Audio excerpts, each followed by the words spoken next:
Okay, we are back. Now this time we're going to be answering CB3w 12 to 22 questions. Try to follow along, try to see what kind of work I'm showing, and try to see what keywords I'm underlining and the connections I'm making to show the relationships. Alright, let's go with the first one. First one, it says themselves, right?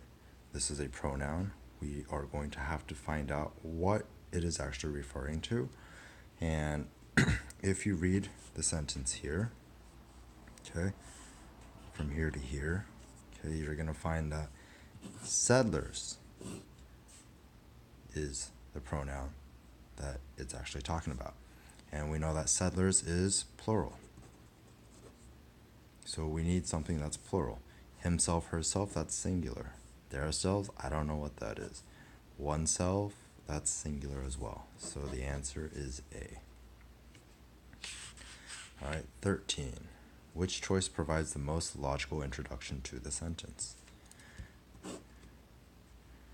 So here, we're going to look at, since it's asking for the logical introduction to the sentence, right, we're going to look at the sentence right before it as well to see the transition between the previous sentence and the next sentence.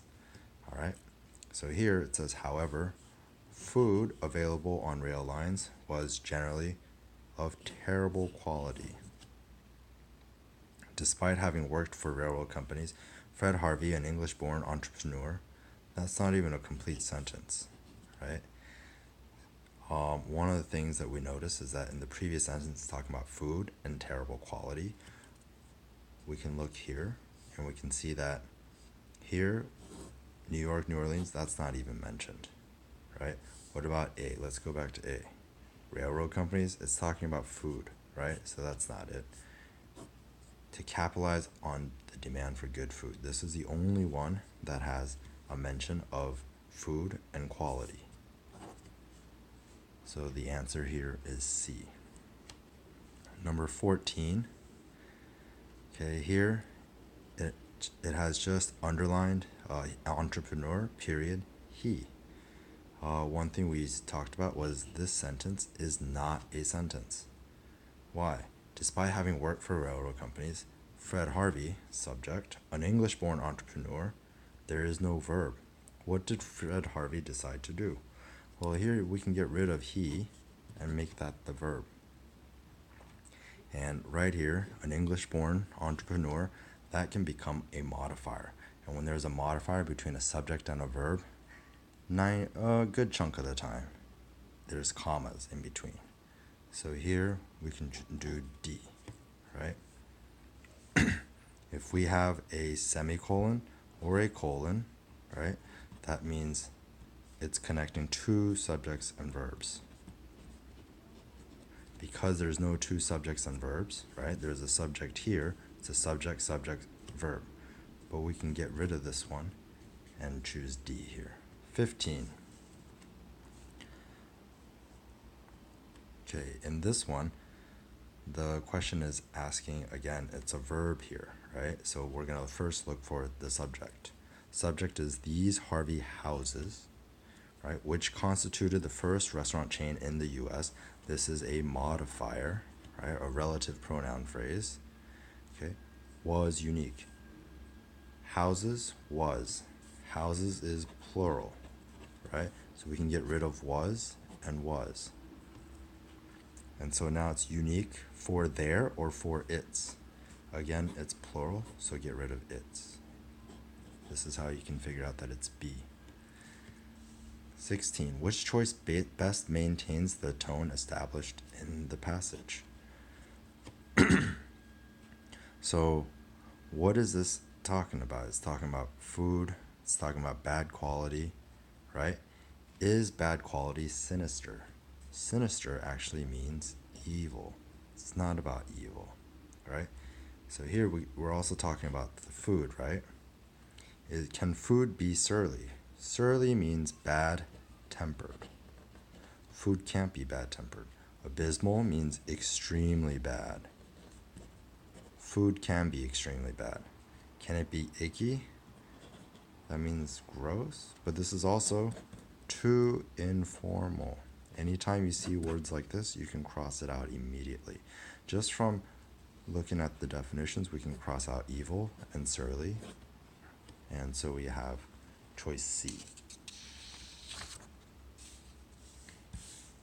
Okay, let's look at number 17. Okay, 17 is considering deleting the previous sentence. Should the writer make this change? So the previous sentence, okay, is saying his restaurants were immediately successful, but Harvey was not content to follow conventional business practices. That's a key word here. Now we're going to see what he does. Does he follow conventional or does he not follow, and how does he not follow? Although women did not traditionally work in restaurants, right? Women, what do? Not traditional. Conventional means traditional. So if it's not traditional, it's not doing it, right? What is he doing? He's hiring. Harvey decided to employ women as wait staff. So here he's doing not traditional, and it says here he's not content to follow conventional. So here, these two actually correspond to each other, right? So should he delete it? No, because it's a logical introduction to the paragraph of doing something that's not conventional by hiring women. So the answer choice is C. 18. Okay, response to the advertisement was overwhelming, even tremendous, right? We know that overwhelming and tremendous basically mean the same thing. So we can get rid of one of these, right? It's redundant here. This is a case of redundancy, right? The choice is B. Also, when you have things like this, always go with the shorter answer. Well, not always, but that's just the general rule. 19. Here you see that it has a but also. So if you see a but also, look for the not only. You should always look for that. Okay? So not only blah blah blah blah blah, but also, which means you need another subject and a verb, but there's only one verb here, helped. So which one of these has a verb? A subject. D. Right? This is one way to figure it out because it's a not only but also. You know that after but also comes a subject and verb.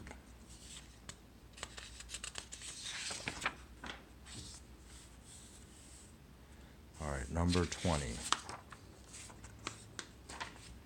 Which choice most logically follows the previous sentence? Okay, so if we read the previous sentence, right, it says, in return for the server's work, the position paid quite well for the time, right? Paid quite well. Okay, $17.50 plus tips, all this good stuff. Okay, what should follow afterwards? Okay, it should talk about how it paid quite well, and it should talk about some of these things, right? If we look at answer choice A, see that the subject is talking about the growth of Harvey's business. This is not about being paid quite well. It's not about all these good things that the servers work we're getting, right? So this we can get rid of. We'll just keep continuing. For B, we'll see that the subject is Harvey. And what did he do? Open dozens of restaurants. That has nothing to do with the servers being paid quite well, right? C, though, is talking about benefits. These are benefits. What do? Enabled Harvey girls to save money, build new, exciting lives for themselves in the so-called Wild West. This has everything to do with these benefits and what they could have done. It follows, right? There's a connection. What about here? Compensation. This is compensation, right? And this is compensation. So this one also has a connection. But If we read further, it says compensation was considered excellent, which is good, at the time, though it may not seem like much money by today's standards. I don't think that's what we're doing here. We're not comparing between today and what Harvey was doing at the time. We want to know how this thing helped out the girls or how it was beneficial in general. So here, C is the correct answer. All right, 21. Okay, if you look at 21, it has ethic with a semicolon. If you see a semicolon, that means you need a subject verb, semicolon, subject verb. So if we look here, living independently and demonstrating an intense work ethic, that is not a complete sentence. There is no subject or a verb. So here, this is actually called a participle phrase. Right? That's the verb plus ing phrase. Okay? And this is a modifier, right? And what is it modifying? It's modifying the Harvey girls, which is the subject of the sentence. So if it's a modifier before the subject, we need a comma. So D here is the correct answer. 22, the writer is considering revising the underlined portion of the sentence, right, to read West, inspiring books, documentaries, and even musical. So we're going to look right before, and we're going to see that the Harvey girls became known as a transformative force in the American West. We know that they are transformative, right? How do we know that they were transformative? How do we know that they became known as transformative? Well, because they inspired books, documentaries, and even a musical. So here, yes has to be the correct answer. If they were not transformative, if they were just people that we could ignore, there shouldn't be anything, right? So let's look over the answer choices A and B. And here it provides an example of Harvey girls' influence. That's actually true, right? These are examples of their influence. Is it a transitional point? Meaning, is there a contrast? Is there a cause and effect, right? Is there something of that nature? No. It is A. All right, that's it for this section.